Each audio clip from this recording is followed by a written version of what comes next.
With us now on Live It Up is Mr. Mike Tyson. Welcome to the show, sir. How are you? Thank you, man. I'm doing well. I'm living it up. What made you come out and support Big Daddy? Is he a friend of yours? Yes, Big Daddy's an awesome guy. I met him on a few occasions, but more than that, the cause that he was doing it for was just overwhelmingly dominating my whole human structure, and I just wanted to do it. And I'm just very happy to be a part of this, and it's just amazing, you know. And this guy he has such a fan base of good-natured friends in all aspects of the world and different genres. And I was just discussing that he should have his workout something with the place where he could have his own Big Daddy Pro Bowl, a celebrity bowl, where he could, and it would be phenomenal with the kids, how they would benefit. Right, people and not really for the competition, but just for the glory of goodness. Yeah, for glory of goodness. Yeah, glory of goodness. No competition. We right, ain't having a ball. Nobody's gonna get no scratch. Right. We having a ball, and it's all about having the whole conglomerate, just being together with friends and just chatting and learning from one another. It's really good energy here today. Believe it or not, for a good cause. Yeah, when it's for a good cause and everybody's in sync with that goodness, it couldn't be nothing but good.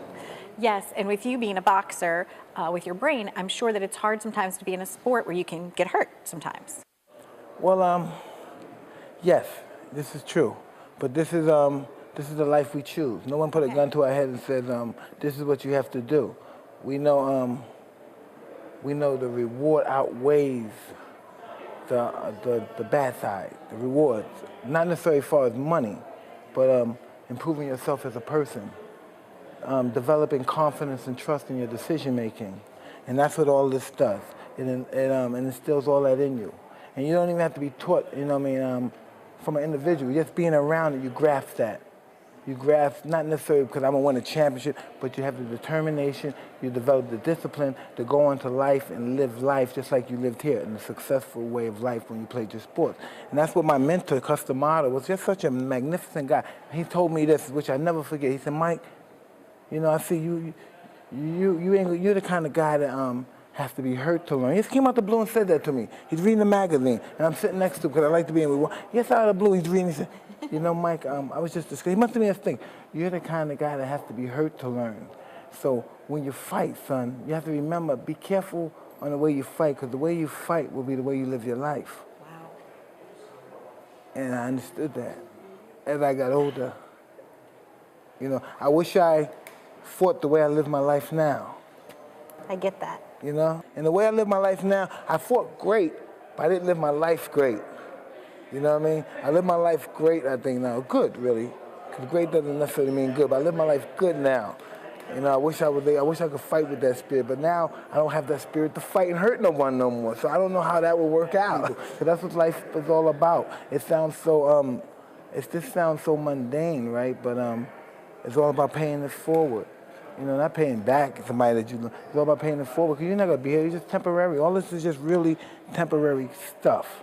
You know, the only thing that really matters is our everlasting life with our Savior. Whoever it may be, whoever they believe, that's the only thing that really matters. That's the only thing that's going to happen. This is all temporary stuff. But still, when I'm with my wife and my children, I feel like I'm going to laugh forever, live forever. And that's what love does. You know? I was talking to Mr. Shetfield about being a parent, and I know that you're a dad. And obviously, your family really matters to you. Implicitly, because I was a dad on other occasions, and I failed horribly. You know, and now I have to... Now I'm still catching up. I didn't give up. I'm still trying to catch up. Well, it's not too late. No, I'm still trying to catch up. Sometimes I may tell my son, he may be disrespectful and say something really disgusting and curse at my son, and I might say, don't say something, don't call me no more. But then time goes by, I call him back, how you doing, son? You need anything? You want to go somewhere? Want to come visit me? Because I want to succeed in this field. More so than I ever wanted to succeed in any endeavor in my life. Boxing, act, I wanted to succeed in being a respectable parent. You know, I know a lot of well-known people, wealthy people, and everybody in the world loves them. Any other kid in the world will do anything they say but their kid. And I have a couple of kids that are like that.